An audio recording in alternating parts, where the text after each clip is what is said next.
भवतु सहनौ भुनक्तु सह वीर्यङ्करवावहै तेजस्विनावधीतमस्तु मा विद्विषावहै।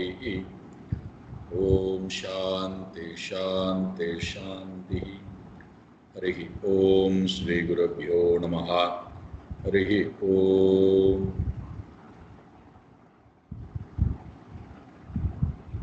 सच्चिदानंद रूपाय विश्वोत्पत्त्यादिहेतवे तापत्रय विनाशाय श्रीकृष्णाय वयं नमः।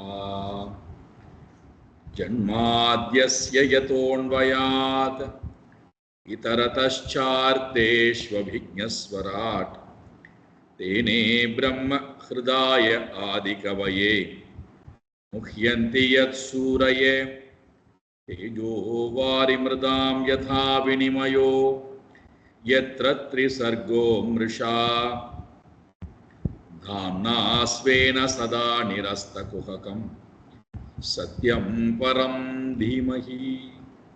धर्मप्रोज्झितकैतवोऽत्र परमो निर्मत्सराणां सतां वेद्यं वास्तवमत्र वस्तु शिवदम् आपत्रयोन्मूलनं श्रीमद्भागवते महामुनिकृते किं वा परैरीश्वरः सद्यो हृद्यवरुध्यतेऽत्र कृतिभिः शुश्रूषुभिस्तत्क्षणात् निगमकल्पतरोर्गलितं फलं सुखमुखातमृतद्रवसंयुतं पिबत भागवतं रसमालयम् मुहुरहो रसिका भुवि भावुकाः नारायणं नमस्कृत्य नरं चैव नरोत्तमं देवीं सरस्वतीं व्यासं ततो जयमुदीरये।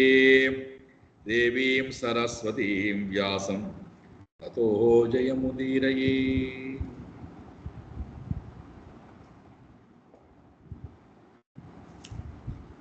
ஐந்து வயது குழந்தை பிரகலாதன் தன்னுடைய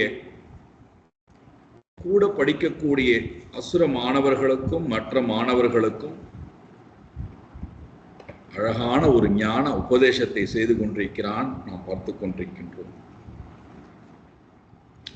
தன்னுடைய உபதேசத்தை இவ்வாறு ஆரம்பித்தான். துர்லபம் மானுஷம் ஜன்ம. இதுதான் நம்முடைய உபதேசத்தினுடைய முதல் செய்தியாக இருக்கும். கிடைப்பதற்கு மிகவும் அரிதாக இருக்கின்ற மனித தன்மை கொண்ட பிறவி மானுஷம் ஜன்ம. இந்த மனித தன்மையானது நாடக்கூடிய பொருள் நாராயணனை. அதுவும் மனித தன்மையுடன் இருந்து பிராஜ்ஞா அறிவாளியாக இருந்து கௌமாரம் உடலிலே மனதிலே வலிமை உடையவனாய் இந்த உலகத்திலே அடைய வேண்டிய பொருள் நாராயணன். அதற்காகத்தான் நீ வந்திருக்கிறாய், நாம் எல்லோரும் வந்திருக்கிறோம். அதனாலே கால விரயத்தை விட்டுவிட்டு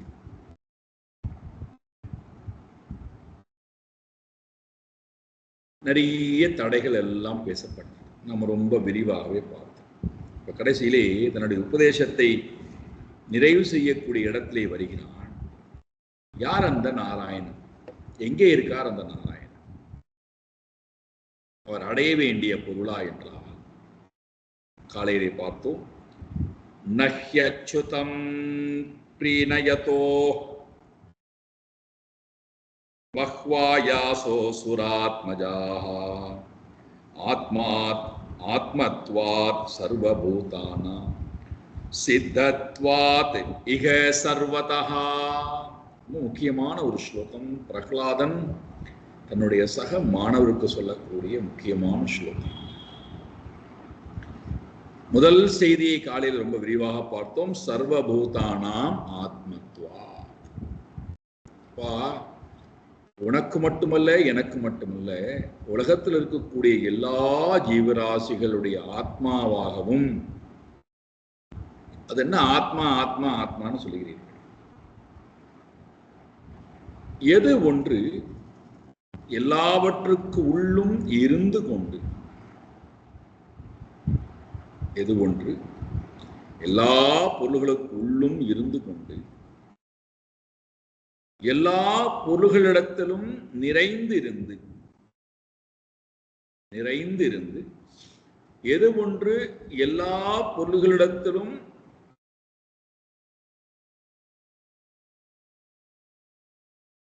இருப்புத்தன்மை கொண்டதாய், எல்லா பொருளிடத்திலும் இருப்புத்தன்மை கொண்டதாய், அழியாததாய், மாறாததாய், எது ஒன்று எல்லாவற்றையும் சாட்சியாக இருந்து பார்த்து கொண்டிருக்கின்றதோ அந்த பொருள் சர்வபூதானாம் ஆத்மா. ஆத்மா ஆத்மா என்ன? நான் அர்த்தம். அத் என்று சொல்லக்கூடிய தாதுவிலிருந்து ஆத்மா என்பது வருகிறது. அப்போ நான் எப்பொழுதெல்லாம் சொல்றோமோ நம்ம யாரை சொல்றோம்னா அந்த உண்மையான பரமாத்மா தான் சொல்றோம். நான் அறியாமையினால் இந்த நான் யாருன்னு தெரியாததுனால நாம நம்மை கொண்டு போய் 3 குணத்துல இணைத்து கொண்டு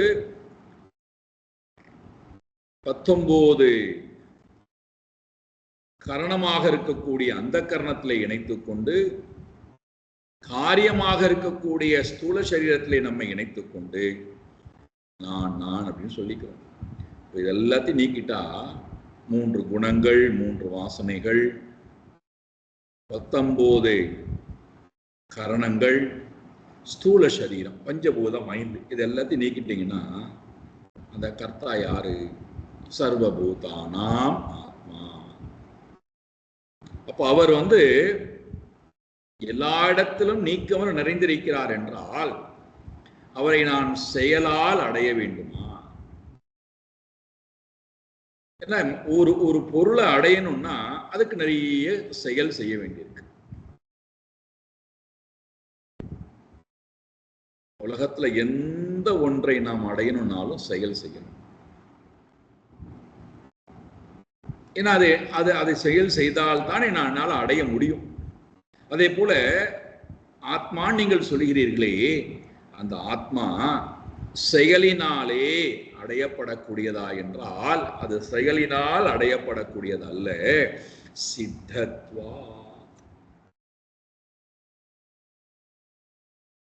சர்வதா சித்தத்வா, எங்கும் எப்பொழுதும் ஏற்கனவேயே அது இருந்து கொண்டிருக்கின்ற பொருள், சித்தமாக இருக்கின்ற பொருள், எப்பொழுதுமே அது வியாபித்திருக்கின்ற பொருள், அது செயலினால் அடைய வேண்டிய பொருள் அல்ல. இந்த வார்த்தையை ஞாபகத்துக் கொள்ளுங்கள். இந்த சித்த என்கின்ற வார்த்தை, இதை பிரகலாதனுக்கும் ஹிரண்யகசிபுவுக்கும் இடையிலே நடக்கக்கூடிய சம்வாதத்திலே இந்த ஒரு சப்தமானது சித்தத்வா, சர்வதா சித்தத்வா, எங்கும் நிறைந்திருக்கின்ற, எங்கும் எப்பொழுதும் இருந்து வியாப்தமாக நிறைந்திருக்கின்ற பொருள், அது அடைய வேண்டிய செயலினாலே அடைய வேண்டிய பொருள் அல்ல. மாறா ஒன்று செய்யணும். செயலை எல்லாம் விட்டால் அடையலாம். எல்லா செயலையும் விட்டு விட்டால் அவர் அங்க இருக்கார். நாம செயலினாலே தான் அடையணும் அப்படின்னு நினைக்கிறோம். ஆனால் அவர் செயலினால் ஆப்ய உற்பத்தியே சம்ஸ்காரியே விகாரியே,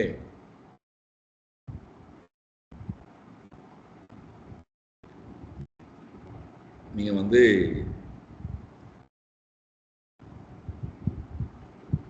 வீட்டுக்குள்ளே பார்த்தீர்கள் என்றால் விதவிதமான வெளிச்சத்தை கொடுக்கக்கூடிய விளக்குகள் போட்டிருக்கும்.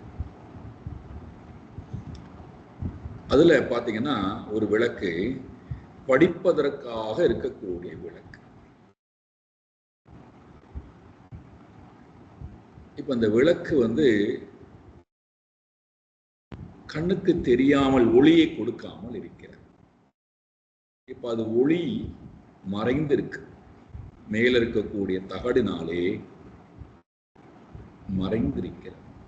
இப்ப எனக்கு ஒளி வேணும்னா என்ன பண்ணணும்? நான் மட்டும் படிப்பதற்கு எனக்கு ஒளி வேணும், வேற யாருக்கும் தொந்தரவு இல்லாமல் நான் மட்டும் படிப்பதற்கு எனக்கு ஒளி வேணும்னா நான் எழுந்து போய் சுவிட்சை போடணும்னு அவசியம் இல்லை, எந்த செயலும் பண்ணணும் அவசியம் இல்லை. எது மூடி இருக்கிறதோ அதை திறந்தால் போதும், மேலே தள்ளிவிட்டால் போதும், உள்ளே மறைந்திருந்த வெளிச்சம் வெளிப்படுகிறது. அதே போல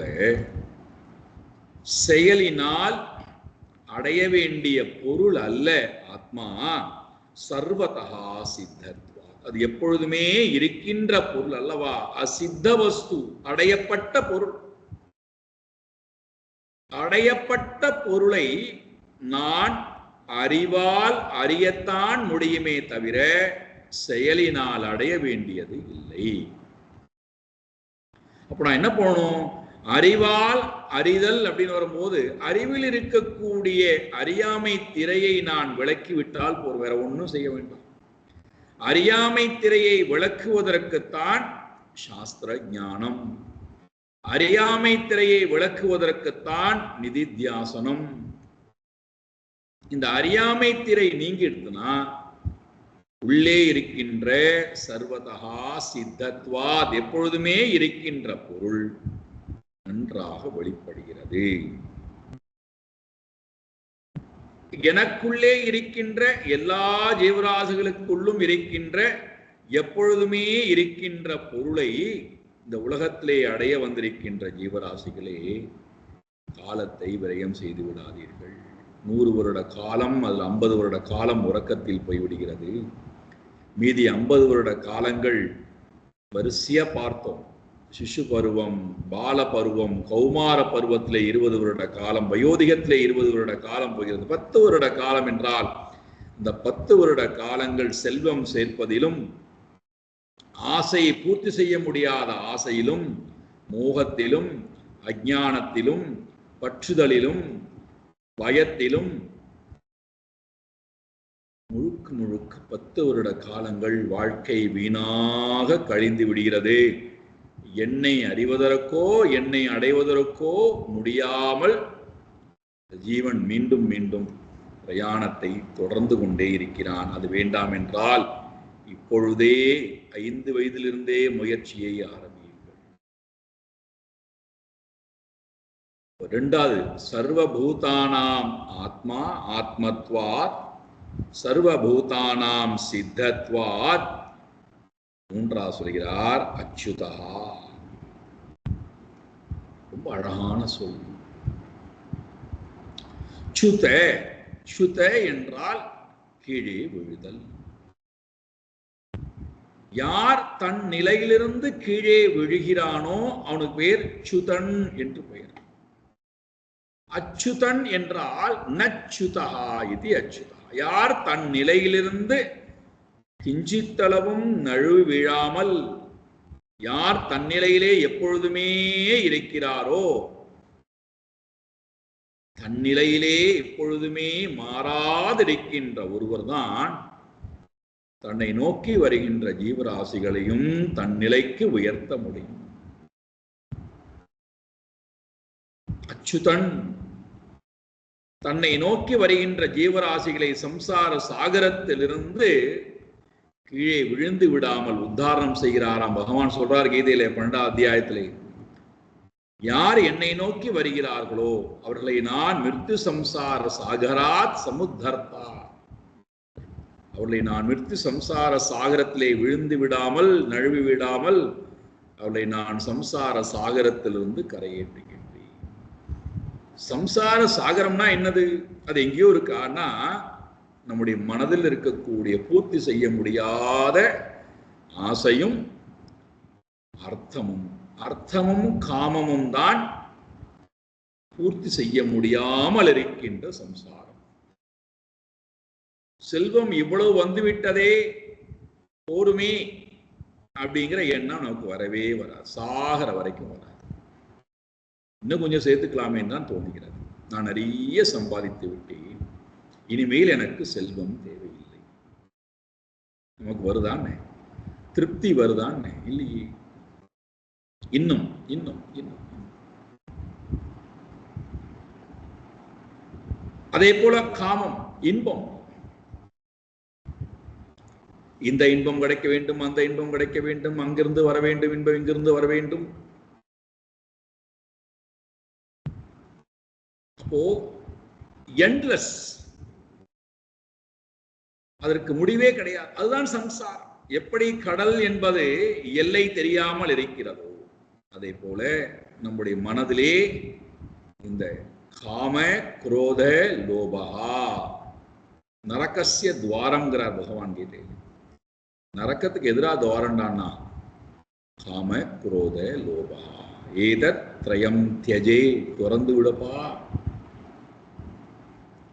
அப்போ அச்சுதனிடத்திலே நான் போனால் என்னை சுதத்தன்மையிலிருந்து அச்சுதத்தன்மைக்கு உயர்த்துறார்.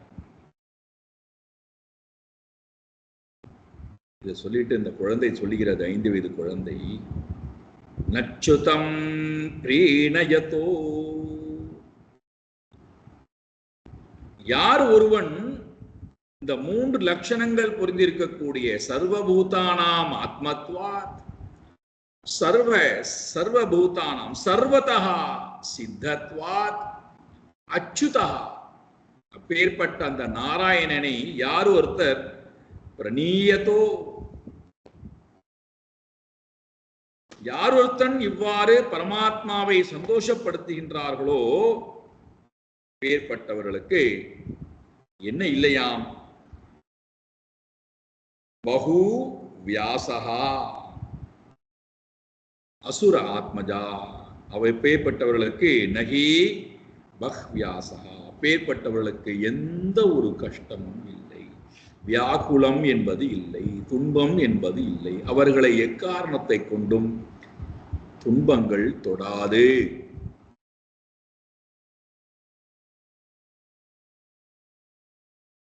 துன்பங்கள் எல்லாம் தள்ளியே நிற்கும், பயம் தள்ளியே நிற்கும், பந்தம் தள்ளியே நிற்கும், மோகம் தள்ளியே நிற்கும்.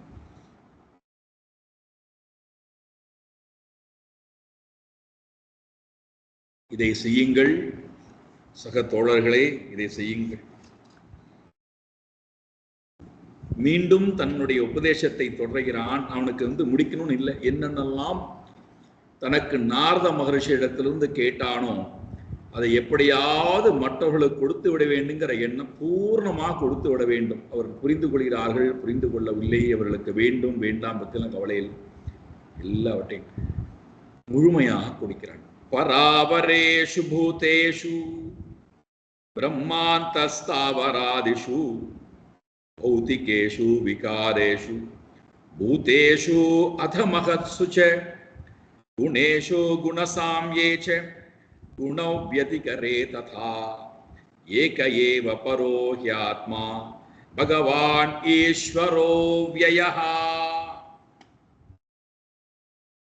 பரமாத்மாவை பற்றி சொல்ல ஆரம்பித்த உடனேயே அவனுக்கு அவ்வளவு சந்தோஷம் வந்து விடுகிறது. பரமாத்மாவுடைய சொரூபத்தை வரிக்க வேண்டும் என்று வந்த உடனேயே முழுமையாக பரமாத்மாவுடைய சொரூபத்தை வர்ணிக்கிறான். ஏகா ஏவ பரஹா. யார் அந்த பரமாத்மா? ஏகா, அவர் ஒருவரே இருக்கின்றார். அவர் ஒருவர். ஏகா ஏவ ஆத்மா, பர ஆத்மா, அவர்தான் மேலான ஆத்மா. ஏகா ஏகா ஏ. இதைத்தான் எல்லா மதங்களும் சொல்லுகிறது. கடவுள் ஒருவரே, கடவுள் ஒருவரே. நாம் என்ன சொல்றோம்டானா கடவுள் மட்டுமேன்னு சொல்றோம். ஏகா ஏவ அப்படின்னா என்ன அர்த்தம்? கடவுளை தவிர வேறு ஒன்று இல்லை. மற்றவர்கள் சொல்கிறார்கள் கடவுள் ஒருவரே, உலகம் பன்மை. அப்போ அவர்களை பொறுத்த மட்டும் உலகம் சத்தியம், கடவுள் ஒருவரா. இங்க நாம் என்ன சொல்றோம்? ஆத்மா சத்தியம், தது அந்யத் மித்யா. இறைவனை தவிர வேறு எதுவும் இல்லை. இல்லையே நாங்கள் பார்க்கிறோமே, அனுபவிக்கிறோமே, வாழ்கிறோமே, உறவு கொண்டாடுகின்றோமே, உறவை முறித்துக் கொள்கின்றோமே. அதெல்லாம் மித்யா, வெறும் தோற்றம், வெறும் கற்பனை. இந்த கற்பனைங்கிற புரிந்து கொள்வதற்குத்தான் நமக்கு இவ்வளவு அனுபவங்கள் தேவைப்படுகிறது, இவ்வளவு ஞானம் தேவைப்படுகிறது. அதிலிருந்து நான் கற்பனைன்னு விழித்துக் கொள்வதற்குத்தான் எனக்கு இவ்வளவு முயற்சி. நம்ம அதிக பிரயத்தனம் எதற்கு வைக்க வேண்டியிருக்கிறான்னா, இதெல்லாம் வெறும் கற்பனை என்பதை புரிந்து கொள்வதற்கு நமக்கு எவ்வளவு அனுபவங்கள் தேவைப்படுகிறது, எவ்வளவு சாதனங்கள் தேவைப்படுகிறது, எவ்வளவு புரிதல் வேண்டியிருக்கிறது. ஏகஹா ஏவ பரஹா ஆத்மா, அவர் மட்டுமே இருக்கார், அவர் மட்டுமே ஆத்மாவாக இருக்கிறார். யார் அவர்?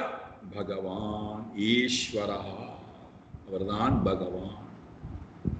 யார் ஒருவர் பக என்று சொல்லக்கூடிய 6 செல்வங்களுக்கு சொந்தக்காரனாக இருக்கிறாரோ அவர் பேர் பகவான் என்று பெயர். பகன்னா செல்வம், செல்வத்தை உடையவன் பகவான்.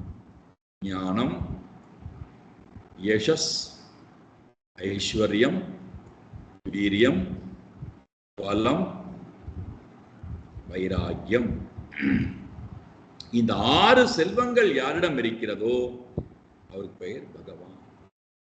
அப்பேற்பட்ட பகவான் ஈஸ்வரனாகவும் இருக்கிறார். நியந்தா, தலைவனாகவும் இருக்கிறார், நியந்தாவாகவும் அனைத்தையும் இயக்குபவராகவும் அனைத்தையும் வழிநடத்தக்கூடியவராகவும் அவரே இருக்கிறார். அது மட்டுமா? அவ்வியா, விய என்றால் அழிவு, மாறும் தன்மை, மாற்றம். நவ் வியா இது அவ்வியா, யார் ஒருத்தருக்கு எந்த மாற்றமும் இல்லையோ, யார் ஒருத்தர் அழிவதே இல்லையோ அவருக்கு பெயர் அவ்விய ஆத்மா. இப்ப இந்த பரமாத்மா உலகத்தில் இருக்கக்கூடிய எல்லா ஜீவராசிகளிடத்திலும் இருக்கிறாரே. பிரம்மாஜியிடத்திலிருந்து ஆரம்பித்து பிரம்ம அந்தஸ்த ஸ்தாவராதிஷு, பிரம்மாஜியிடத்திலிருந்து ஆரம்பித்து ஸ்தாவரங்கள் புல் பூண்டு வரைக்கும் இருக்கக்கூடிய மேலானது கீழானது என்று சொல்லக்கூடிய பர பர பர அவரேஷு பூதேஷு, மேலான பூதராசிகள், கீழான பூதராசிகள், இப்படி விதவிதமான தோற்றங்கள் இருந்தாலும், பஞ்சபூதங்களாக இருக்கக்கூடிய உலகங்கள் எல்லாம் இருந்தாலும், பௌதிகேஷு விகாரேஷு பூதேஷு அதஹா மகத்சூச்சே, எல்லா விதமான விகாரங்களும் இருந்தாலும் இந்த ஆத்மா எப்படி இருக்காராம்? ஏகஹா ஏவ பரஹா ஆத்மா. அவருக்கு என்ன கிடையாது? குணவிகாரம், குணசாமியம், குணவியதிகரம், இவை எதுவும் ஆத்மாவுக்கு இல்லை. எது ஒன்றாலும் பாதிப்பை அடையாதவராயிருக்கின்றார். நிர்குணம், நிர்விகாரம், நிசங்கம், இதெல்லாம் ஆத்மாவுடைய சொரூபம். ஆகையினாலே ஆத்மா அவ்வியா. மீண்டும் ஆத்மாவுடைய சொரூபத்தை இந்த குழந்தைகளுக்கு நன்றாக புரிய வைக்கின்றதற்காக வர்ணிக்கிறான். ஆத்மாவானது அனிர்தேஷ்யம் அவிகல்பதா. ஆத்மா நிர்தேஷ்யம் என்றால் குறிப்பிட்டு காட்ட முடியும், இப்படித்தான் இருக்கு ஆத்மா, அப்படி சுட்டி காட்ட முடியாது. எந்த சாஸ்திர அறிவை கொண்டும் ஆத்மாவை அவர் இப்படித்தான் இருக்கிறார் என்று சுட்டி காட்ட முடியாதவர் யாரோ அவர் அனிர்தேஷ்யம். அவிகல்பதா, விகல்பமே இல்லாதவர்கள், எந்த வேற்றுமையும் இல்லாதவர். பிரத்யேகாத்மா ஸ்வரூபேனே, ஒவ்வொரு ஜீவராசிகளிடத்திலும் ஆத்மாவாக இருந்து கொண்டு அந்த ஆத்மா ஸ்வரூபேன வியாபக நிர்தேஷ்யா, எல்லாவற்றிலும் வியாபகமாய் வெளிப்பட்டவராய் எல்லா ஜீவராசிகளுக்குள்ளும் இருந்தும் நான் நான் நான் என்று வியாபகம் வெளிப்பட்டவராய் தோன்றுகிறார். அவரே வியாபக நிர்தேஷ்யா திருஷ்ய ரூபேன ச வியாபிய நிர்தேஷ்யா. வியாபகம் வியாபியம், பார்க்கப்படுகின்ற பொருளாகவும் பார்ப்பவராகவும் அனுபவிக்கக்கூடிய பொருளாகவும் அனுபவிப்பவராகவும் அவரே போக்கியமாகவும் அவரே இருக்கிறார், போக்தாவாகவும் அவரே இருக்கிறார். பார்ப்பவராகவும் அவரே இருக்கிறார், பார்க்கப்படுகின்ற பொருளாகவும் அவரே இருக்கிறார்.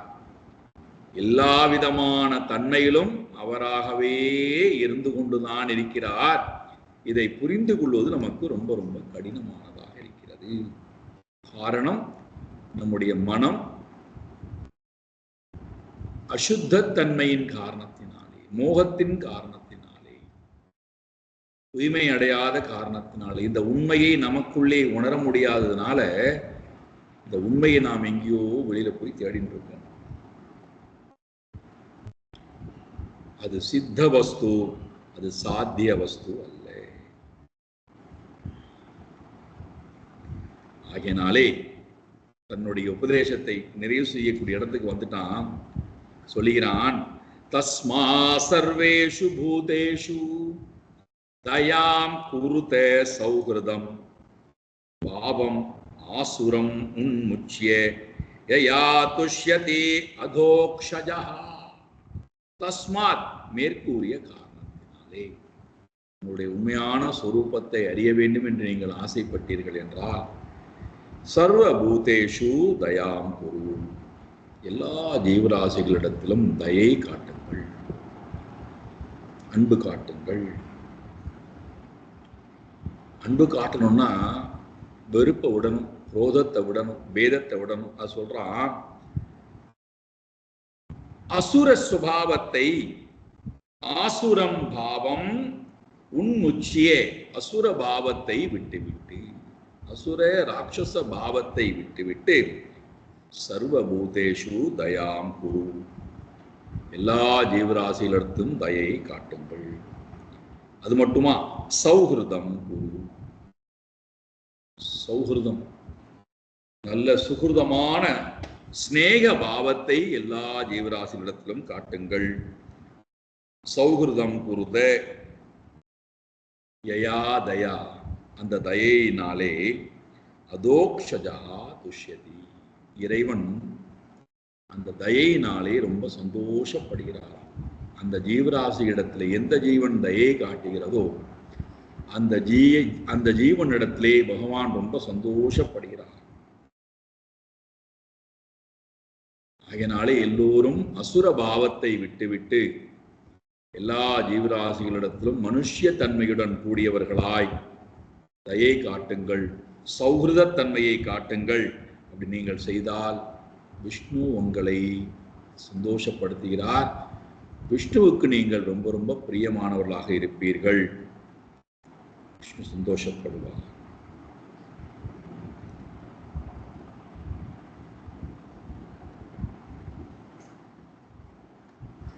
இதை சொல்லிட்டு அடுத்த கேள்வி இந்த மாணவர்கள் கேட்கிறார்கள், விஷ்ணு சந்தோஷப்படுறதுனால எங்களுக்கு என்ன பிரயோஜனம்? அவர் சந்தோஷத்துக்காக நாங்க வாழ முடியுமா? எங்கள் சந்தோஷம் அல்லவா முக்கியம். அவர் சந்தோஷப்பட்டு எனக்கு என்ன கிடைக்க போகிறது? நயா பைசா பிரயோஜனம் உண்டா அவர் சந்தோஷப்படுறதுனால? துஷ்டேச்ச தத்ர கிமலப்யமனந்த ஆத்யே கிம் தைர்குணௌ வதிகராதிகயே ஸ்வசித்தாः தர்மாதய கிமகுணேன ச காங்க்ஷிதேன சாரம் ஜுஷாம் சரணயோ ரூபகாயதாம் நஹா. அப்பா, இறைவன் ஒருவன் உன்னை குறித்து சந்தோஷப்பட்டானேயானால் ஆத்யே தத்ர அனந்தே துஷ்டேச்ச, பரமாத்மா உன்னுடைய செயலை பார்த்து சந்தோஷப்பட்டால்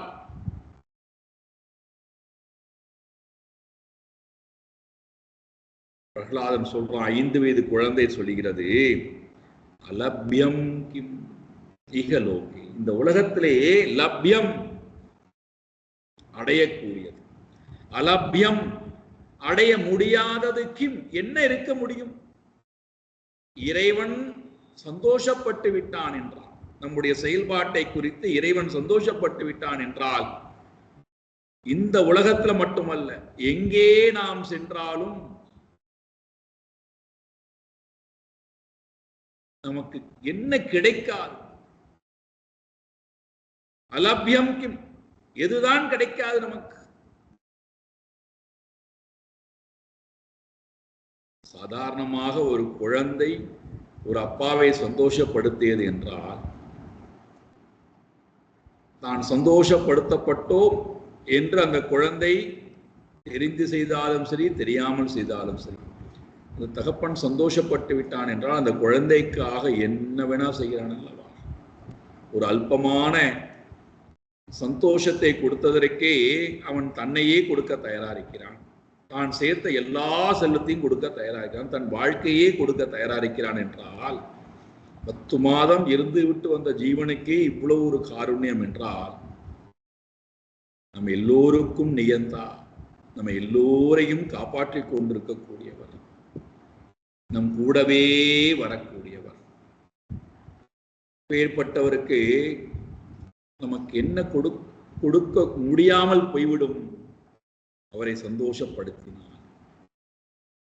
நீங்கள் உடனே கேட்கலாம், உலகத்தில் இருக்கக்கூடிய அப்பாக்கள் சந்தோஷப்படுத்தி பார்த்தால்தான் சந்தோஷம் கொடுக்கிறார், அப்ப இறைவனும் எதிர்பார்க்கிறான் நம்மிடத்திலிருந்து, அவனுக்கு நான் சந்தோஷத்தை கொடுத்தால்தான் சந்தோஷம் திருப்பி கொடுப்பானா, நான் கேட்பதை எல்லாம் கொடுப்பானா என்றால், நாம் கேட்பதற்கு முன்னாடியே அத்தனையும் கொடுத்து விட்டான் பரமாத்மா. என்ன அற்புதம் பாருங்க. நாம் கேட்டா, நாம் யாச்சகம் செய்தா நமக்கு ஒரு வயிற்றை கொடுத்தான் 10 மாத காலம் இருப்பதற்கு. இல்லையே, இந்த 10 மாத காலம் எந்த முயற்சியும் இல்லாமல் நமக்கு சோறு கிடைத்ததா இல்லையா? காற்று கிடைத்ததா இல்லையா? அக்னி கிடைத்ததா இல்லையா? இடம் கிடைத்ததா இல்லையா? அன்னம் கிடைத்ததா இல்லையா? ரத்தம் கிடைத்ததா இல்லையா? உணர்வு கிடைத்ததா இல்லையா? பாதுகாப்பு கிடைத்ததா இல்லையா? நாம் கேட்டா கொடுத்தான். வயிற்றுக்குள்ள ஒரு சிசு உற்பத்தி ஆகும் போதே அவ்வளவு போஷாக்கு செய்த அந்த பரமாத்மா வெளியிலே வந்து இந்த சரீரம் விழுந்ததற்கு பிறகு அது இறக்கின்ற வரை, அது போய் சேருகின்ற அந்த யாத்திரையினுடைய முடிவு வரை நான் கேட்காமலேயே கொடுப்பதற்கு எல்லா அருகதையும் உடையவன். கேட்காமலேயே கொடுக்கக்கூடியவனுக்கு நான் தெரியாத்தனமா சந்தோஷப்படுத்தி விட்டால், நாம் அவனை சந்தோஷப்படுத்துவது என்ன நினைக்கிறோம்? அவனை போய் ஸ்துதி பாடுவதுன்னு நினைக்கிறோம். விஷ்ணு சஹஸ்ரநாமம் சொல்லுவது, நாராயணியம் சொல்லுவது, ராமாயணம் 24,000 ஸ்லோகத்தை படிப்பது, விதவிதமான ஸ்லோகங்களை உச்சாரணம் செய்வது, ஸ்தோத்திர பாராயணம் பண்ணுவது, நாம சங்கீர்த்தனம் பண்ணுவது அவனுக்கு சிறப்பு நினைச்சுக்கிறோம். பகவான் சொல்லிட்டார், யார் மற்ற ஜீவராசிகளுக்கு அசுரபாவத்தை விட்டு விட்டு தயை காட்டுகிறார்களோ பகவான் சந்தோஷப்படுகிறான். அப்படி சந்தோஷப்படுத்தினால், மற்ற ஜீவராசிகளை சந்தோஷப்படுத்தினால் பகவான் சந்தோஷப்படுகிறான். அந்த சந்தோஷத்தினாலே என்ன கிடைக்காது நமக்கு? அப்போ எனக்கு என்ன வேண்டுமோ அதை அவன் கொடுப்பான். இப்ப நாம நினைக்கிறோம், நான் உலகத்துல யாரோ ஒருத்தரை மகிழ்ச்சி உற வைத்தால் அவர்களை திருப்பி மகிழ்ச்சி உற வைக்கணும்னு நினைக்கிறோம். இறைவனிடத்திலே நான் போகின்ற நேரத்திலே நான் இறைவனை மகிழ்ச்சி உடையவனாக ஆக்கினால், இறைவனுக்கு மகிழ்ச்சி உள்ள உலகத்திடத்திலே மகிழ்ச்சியை கொடுத்தால் அது இறைவனுக்கு மகிழ்ச்சி. இறைவனுக்கு நாம் எந்த மகிழ்ச்சியும் கொடுக்க வேண்டாம். நீ எனக்கு எதுவும் செய்ய வேண்டும் என்று இறைவன் கேட்கவில்லை. என்னால் படைக்கப்பட்ட உலகத்துக்கு போய் உன்னுடைய ஹிருதயத்தை தயாவாக காட்டு, சௌஹிருதத்தை கொடு, அன்பை கொடு. அப்படி கொடுத்தால் அது எனக்கு சந்தோஷம். அந்த சந்தோஷத்தினாலே உனக்கு என்ன வேண்டுமோ அதை நான் கொடுக்கிறேன். என்ன கிடைக்காது? அலபியஹாக்கிம், எதுதான் இந்த உலகத்திலே அவனுக்கு கிடைக்கும்? இந்த உலகத்துல மட்டும் தானா? எல்லா உலகத்திலும் அவனுக்கு வேண்டியது அத்தனையும் கிடைக்கிறது. பாருங்கள், எத்தனையோ பக்தர்களுடைய வாழ்க்கையை நாம் உதாரணமாக எடுத்து பார்த்தோம் என்றால், பகவானுக்கு மகிழ்ச்சியை கொடுக்கக்கூடிய காரியத்தை உலகத்திலே செய்துவிட்டால் அவர்களுக்கு என்ன தேவையோ அதை இறைவன் அள்ளி அள்ளி கொடுக்கிறான், வாரி வாரி கொடுக்கிறான், போரும் என்கின்ற அளவிலே. நல்ல உதாரணம் பார்க்க போகிறோம் பின்னாடி. உச்சையிலர்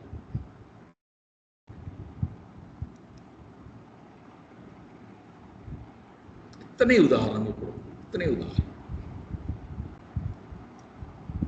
சபரி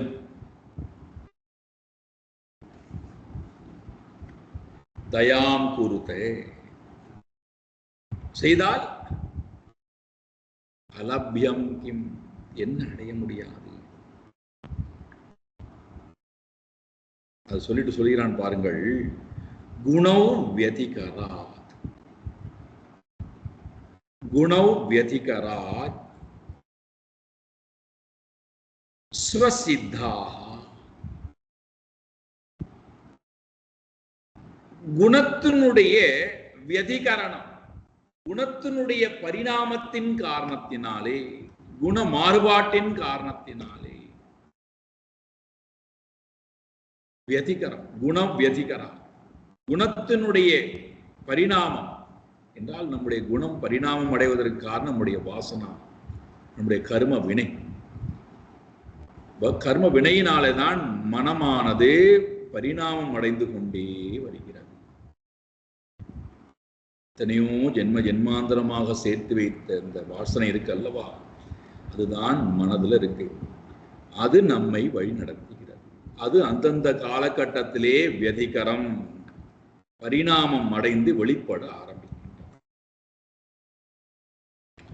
அதிலிருந்து நமக்கு என்ன கிடைக்கின்றது? ஸ்வசித்தாகா தர்மாய.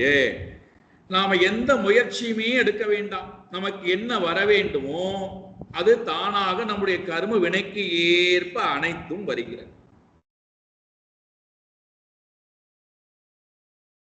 தர்மாதயா, தர்ம அர்த்த காமம் இவைகள் எல்லாம் நமக்கு ஸ்வசித்தாய ஏற்கனவேயே நம்மால் அடையப்பட்டு விட்டது. எப்படி? நம்முடைய கர்ம வினையினாலே. நம்ம கர்ம வினையினாலே நமக்கு என்னென்ன வர வேண்டும் என்று இருக்கோ, தர்மமோ அர்த்தமோ காமமோ என்னென்ன வர வேண்டும் என்று இருக்கின்றதோ நாம் எந்த முயற்சியும் எடுக்க வேண்டாம், அவை தானாக நம்மை அடையும். நாம் அதை நோக்கி போய் அதை விரும்ப வேண்டிய அவசியம் இல்லை. அவைகள்னால என்ன பிரயோஜனம் கேட்கிறான் 5 வயது குழந்தை. ஸ்வசித்தாகா தர்மாய தைகீக்கும், அவைகள்னாலே உனக்கு என்ன கிடைக்க போகிறது? இறைவன் சந்தோஷத்தை கொடுத்து விட்டாய் என்றால் இறைவனால் உனக்கு கிடைக்காது என்ன இருக்கிறது? உன்னுடைய கர்ம வினைக்கு ஏற்ப உனக்கு என்னென்ன வர வேண்டும் என்று இருக்கின்றதோ அது வரும். அதனால உனக்கு என்ன பிரயோஜனம்? அதை நீ விரும்பி அதுக்கு பின்னாடி போவதனாலே உனக்கு என்ன பிரயோஜனம்? ஆயினாலே அதற்கு பின்னாடி நீ போய் உன்னுடைய வாழ்க்கையை தொலைப்பதை விட, வீணாக கழிப்பதை விட, அதிலிருந்து உன்னை மீட்டெடுத்து அகுணேன காங்கிதேன, அகுணேன குணங்களே இல்லாத, குணதோஷங்களே இல்லாத, எந்த குணத்துடனும் சம்பந்தம் இல்லாத 3 குணங்களுடைய தோஷம் எதுவுமே இல்லாத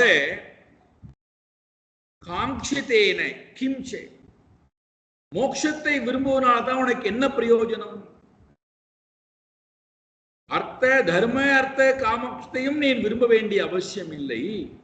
எப்பொழுது இறைவனால் உனக்கு கொடுக்கப்படக்கூடியவை வந்து கொண்டே இருக்கும், இறைவனை சந்தோஷப்படுத்தி பார்த்து விட்டால், அப்படி இறைவனே எல்லாவற்றையும் உனக்கு கொடுப்பதற்கு தயாராகிவிட்டால் தர்ம அர்த்த காமத்தினாலே என்ன பிரயோஜனம்? மோட்சத்தினால் தான் என்ன பிரயோஜனம்?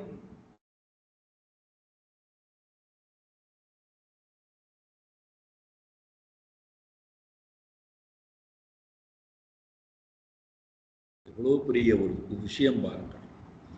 அதாவது மோட்சம் எப்ப வேணும்னு கேட்போம். என்னை விடுவியுங்கள்னு எப்போ கேட்போம்? பந்தப்பட்டிருந்தா. எப்பொழுது எனக்கு நிவர்த்தி கொடுங்கள்னு கேட்போம்? நான் பிரவൃத்தியிலேயே இருந்தான், செயலிலேயே உழண்டு கொண்டிருந்தால் செயலிலிருந்து என்னை கொஞ்சம் விடுவீங்களேன், நான் செயல் செய்வது ரொம்ப கஷ்டமா இருக்கு, என்னை செயலிலிருந்து விடுவீங்களேன்னு கேட்போம். அப்போ துன்பம் என்று ஒன்று இருக்கும் போதுதான் இன்பம் எனக்கு வேண்டும்னு ஒரு பிரார்த்தனை வைக்கிறோம். தர்ம அர்த்த காமத்தினால் எனக்கு எந்த பயனும் இல்லை, ஆகினாலே அதை நான் விரும்ப வேண்டியது இல்லை. துன்பம் என்பது இல்லை, ஆகினாலே நான் மோட்சத்தை வேண்ட வேண்டிய அவசியம் இல்லை.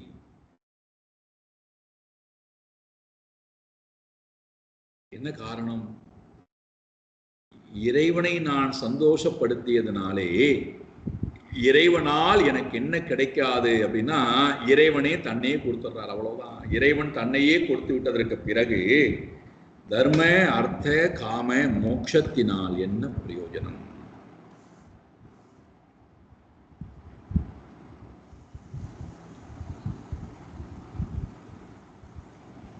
அப்பேற்பட்ட பக்தன் மோட்சத்தை கூட விரும்புவதில்லை. மோட்சத்தை கூட விரும்புவதில்லை என்றால், மோட்சம் என்பது அடையப்படக்கூடிய ஒரு வஸ்து அல்ல. தேனானது தேனீக்களானது தேனை எடுத்துக்கொண்டு போய் சேகரித்து வைத்து சுகத்தை அடைவதை போல, மோட்சம் என்று சொல்லக்கூடிய சுகமானது சேகரிக்கப்பட்டு அனுபவிக்கக்கூடிய ஒன்றா என்றால், எது சேகரிக்கப்படுகின்றதோ அவை சிறிது காலத்திலே அழிந்துவிடும்.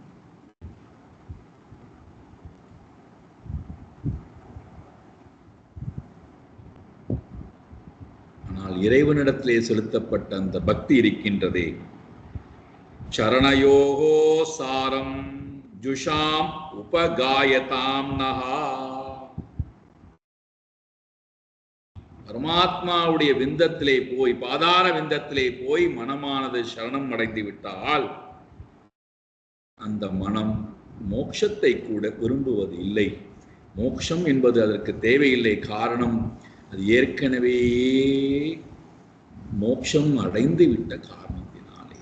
ஏன்னா சித்த வஸ்து அல்லவா, அது சாத்திய வஸ்துவாக இருந்தால் அடையணும்னு சொல்லலாம். அது ஏற்கனவே அடையப்பட்ட ஆனந்தம்.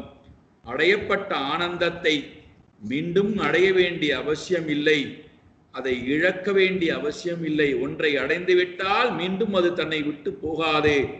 ஆகினாலே அப்பேற்பட்ட ஆனந்தத்தை இது அடைந்து விட்டது. ஆகினாலே அது மோட்சத்தையும் கேட்பதற்கு விருப்பம் இல்லை. அப்பேற்பட்டவர்கள் மோட்சத்தையும் விரும்ப வேண்டாம். மோட்சம் தானாகவே அவர்களுக்கு கிடைக்கிறது.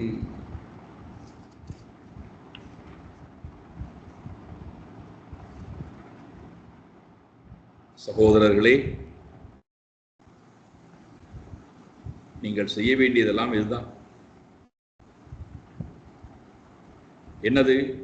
ஞானம் ததேதமலம் துரவாபமாக நாராயணோ நரசகே கில நாரதாய ஏகாந்தினாம் பகவதஸ் தத கிஞ்சனானாம் பாதாரவிந்த ரஜசா ப்ளுததேஹினாம் ஸ்யாத்.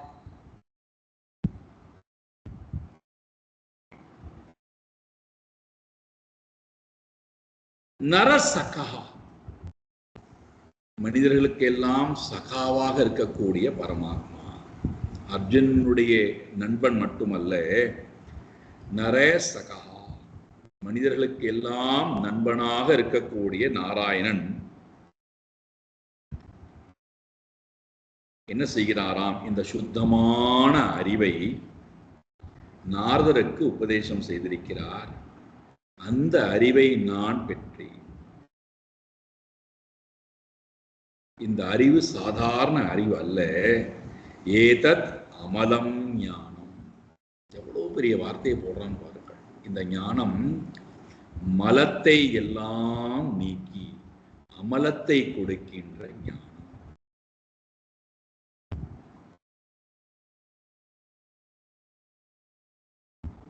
அதாவது 3 விதமான சப்தத்தை பிரயோகம் செய்கிறார்கள். அபியுதயம், பாவனம், அபியுதயம், நிஸ்ரேயசம் அப்படின்னு 3 சப்தம் பயன்படுத்தப்படுகிறது. பாவனம், விஷ்ணு சஹஸ்ரநாமத்தில் பார்த்தீங்கன்னா இந்த வார்த்தைகள்லாம் வரும்.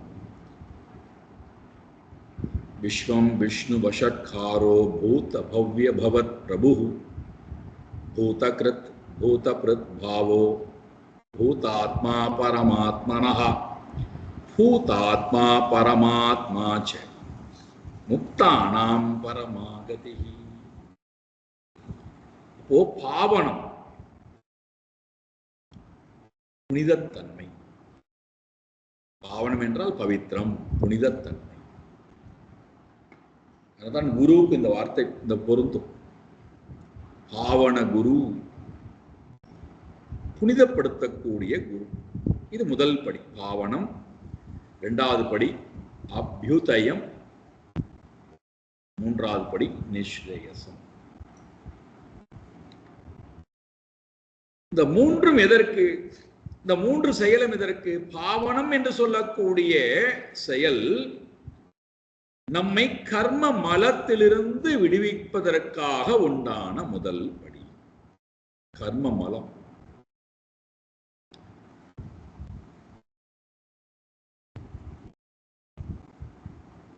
கர்மத்தினாலே நாம் ராகத்வேஷம் என்று சொல்லக்கூடிய மலத்தை சுமந்து கொண்டு வந்திருக்கும். அதோடையே இந்த உலகத்துல வாழும். அத எங்கிட்ட ராகத்வேஷம் இருக்கு, விருப்பு வெறுப்பு இருக்கு, அதோடையே நான் கர்மம் பண்ணுகிறேன், அதனுடைய பலனை தொடர்ந்து அனுபவித்துக் கொண்டே இருக்கிறேன், அதனுடைய பலனை நான் அதிகமா சேர்த்து கொண்டே இருக்கிறேங்கிற அந்த அறிவு இல்லாததுனால, அறியாமையினால மீண்டும் மீண்டும் அந்த கர்மத்தை பிரவர்த்திக்க வைத்துக் கொண்டே இருக்கிறேன், அதிகமாக ஈடுபடுத்திக் கொண்டே இருக்கிறேன். அதிலிருந்து என்னை விடுவிப்பதற்காக இருக்கக்கூடிய முதல் படிதான் பாவனம் என்று சொல்லக்கூடிய படி. புனிதத்தன்மையை கொடுக்கக்கூடிய, விருப்பு வெறுப்பிலிருந்து என்னை விடுவிக்கக்கூடிய முதல் படி. அப்போ நான் கர்மத்தை செய்யும் போது என்னிடத்திலே விருப்பு வெறுப்பு என்று சொல்லக்கூடிய மலம் வராமல் பார்த்துக்கணும். ஒவ்வொரு நாளும் ஒவ்வொரு செயல்பாட்டிலும்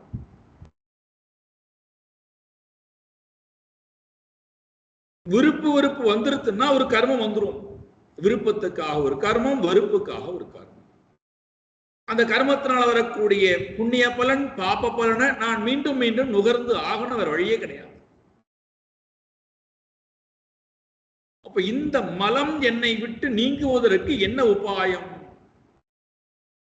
இந்த பாவனம், இந்த கர்ம மலமானது என்னை விட்டு நீங்குவதற்கு என்ன உபாயம் அப்படின்னா ஒரே உபாயம் தான், வேற எந்த உபாயமும் இல்லை. விருப்பு வெறுப்பு இல்லாத இந்த உலகத்திலே நான் எனக்கு விட்டிருக்கக்கூடிய கட்டளையை செய்வது. இதைத்தான் பகவான் அர்ஜுனன் சொல்றார், விருப்பு வெறுப்பு அற்று உன்னுடைய வேலையை செய். ரொம்ப கஷ்டம் சுவாமிஜி, விருப்பு வெறுப்பு இல்லாமல் வேலை பார்க்கறது ரொம்ப கஷ்டம். நீங்கள் வேணா சொல்லிட்டு போகலாம், நான் எங்களெல்லாம் விருப்பு வெறுப்பு இல்லாமல் வேலையே பார்க்க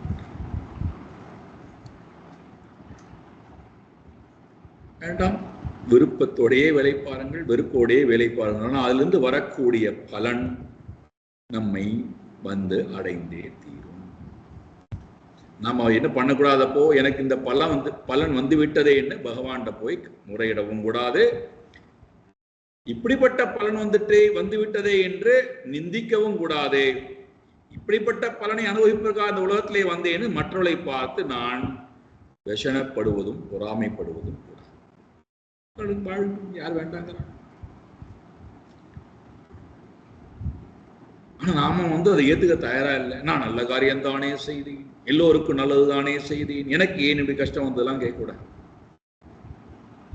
நமக்கு கர்மத்தினுடைய பலன் நம்மை தொட வேண்டாம் என்றால், மனம் புனிதமாகணும்னா, ராகத்வேஷம் என்னை விட்டு போகணும்னா, அதற்கு ஒரே உபாயம்தான் இருக்கு. வேதத்தில் சொல்லப்பட்டிருக்கூடிய உபாயம் யஜ்ஞ வாழ்க்கை முறை. அதுதான் நம்முடைய மலத்தை போக்குகிறது. எந்த மலம்? கர்ம மலம். யஜ்ஞ வாழ்க்கை முறையை நான் வாழ்ந்துவிட்டு, நான் யஜ்ஞமா வாழ்றேன் தெரியுமா, என்னுடைய வாழ்க்கை யஜ்ஞமா இருக்கு, நான் எந்த எதிர்பார்ப்பும் யார்ட்டையுமே வச்சுக்கிறது இல்லை. ஈவன் கடவுள்கிட்ட கூட எனக்கு எந்த எதிர்பார்ப்பும் கிடையாது. நான் யஜ்ஞமாக வாழ்க்கை வாழ்கிறேன். நான் உண்டு, என் வேலை உண்டு, யார்ட்டையும் எந்த எதிர்பார்ப்பும் இல்லாமல் வாழ்க்கையை வாழ்கிறேன். நான் உயர்ந்தவள் தானே, நான் உயர்ந்தவன் தானே, கடவுளுக்கு ரொம்ப ரொம்ப பிரியமானவன் தானே. இந்த கர்மத்துக்கு காரணமே காமம் தான்.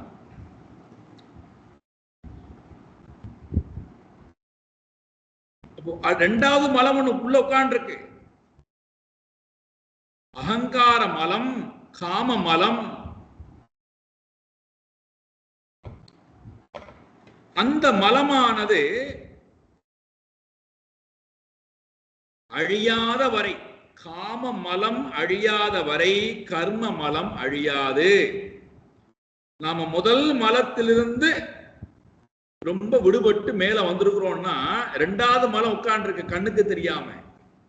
அந்த மலம் போகணும்னா, காம மலம் போகணும்னா,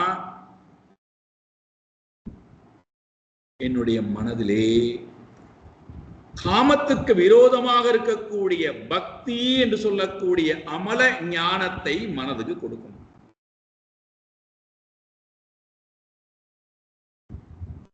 ரெண்டாவது படிப்பு தான் வரும். அதுதான் அபியுதயம். முதல்ல ராகத்வேஷத்திலிருந்து விடுவித்துக் கொண்ட செயல், அதனால ராகத்வேஷத்துல விடுபட்டேன். இப்ப மனசு தயாரா இருக்கு. அந்த மனதுல ஏற்கனவே செய்து வைத்த விஷய வாசனை மலமா இருக்கு, காம மலம் இருக்கு. அது எப்ப வேணா வெளியில வரலாம்.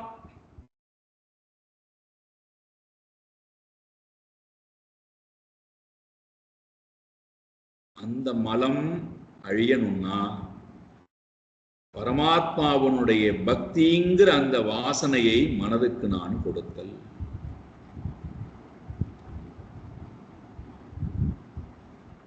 சரி, அந்த அந்த பக்தினால என்ன வரும்? மனம் அபியுதயம். அபியுதயம் என்றால் உயர்கின்ற தன்மை. ஆசையிலிருந்தும் பாசத்திலிருந்தும் மனமானதை விடுபட்டு, மனமானது இறைவனிடத்திலே போய் அமர்வதற்கு உண்டான தகுதி படைத்த மனமா இருக்கு. சரி, இதோட நின்று விட்டால் நான் சிறப்பானவன் தானே, நான் அபியுதயம் வந்துட்டேன், பகவானை நான் தொழ ஆரம்பித்து விட்டேன், நாம சங்கீர்த்தனம் பண்ணுகிறேன், ஸ்லோகங்கள் சொல்லுகிறேன், பூஜைகள் பண்ணுகின்றேன், ஆலயத்துக்கு போகிறேன், சேவா பண்ணுகிறேன், சதா பகவான் நாமத்தை உச்சரித்துக் கொண்டிருக்கின்றேன், நான் சிறப்பானவன் தானே, எனக்கு மோட்சம் கிடைக்கும் தானே. முக்கியமான ஒரு மலம் இருக்கு. அந்த மலம் போகாம இந்த ரெண்டு மலமும் போகாது. அதுதான் அவித்யா மலம், அறியாமை என்கின்ற மலம். என்னை பற்றின அறியாமை இருக்கிற வரை என்னால் இறைவனையும் நாட முடியாது, என்னால் உலகத்திடத்திலே பற்றற்றவனாகவும் வாழ முடியாது. அப்ப என்னை பற்றின ஞானம் எனக்கு கிடைத்தால்தான் உலகத்தை விட்டு விட்டு இறைவனிடத்திலே பற்று கொள்ள வேண்டுங்கிற எண்ணம் வரும். அப்ப என்னை பற்றின மலம் அவித்யா மலம். இந்த அவித்யா மலம் போவதற்காக இருக்கக்கூடிய பகுதிதான் இங்கே சொல்லுகிறான். 5 வயது பாலகன், இது சாதாரணப்பட்ட அறிவல்ல, ஏதத் அமலம் ஞானம், இந்த ஞானம் அவித்யா மலத்தை போக்கி, காம மலத்தை போக்கி, கர்ம மலத்தை போக்கி ஒரு ஜீவனை பரமாத்மாவுடன் சேர்த்து வைக்கக்கூடிய ஞானமானது எனக்கு கொடுக்கப்பட்டது நாரத மகர்ஷியால். இந்த ஞானம் துர்லபம், வாங்கிக் கொள்வது காரணம் என்ன? இந்த 3 அழியணும்னு ஆசைப்பட்டால் ஒரு ஜீவன் வருவான். முதல் நிலையிலேயே விருப்பு வெறுப்பை விடுவதற்கு தகுதி இல்லாமல் இருந்தால் இவனால் காமமலத்தை அழிப்பதும் கடினம், தன்னுடைய அறியாமை அழித்துக் கொள்வதும் கடினம். அப்பேற்பட்டவனுக்கு பரமாத்மாவுடைய அறிவை கொடுப்பதனாலே எப்படி இவனுடைய மலம் போகும்?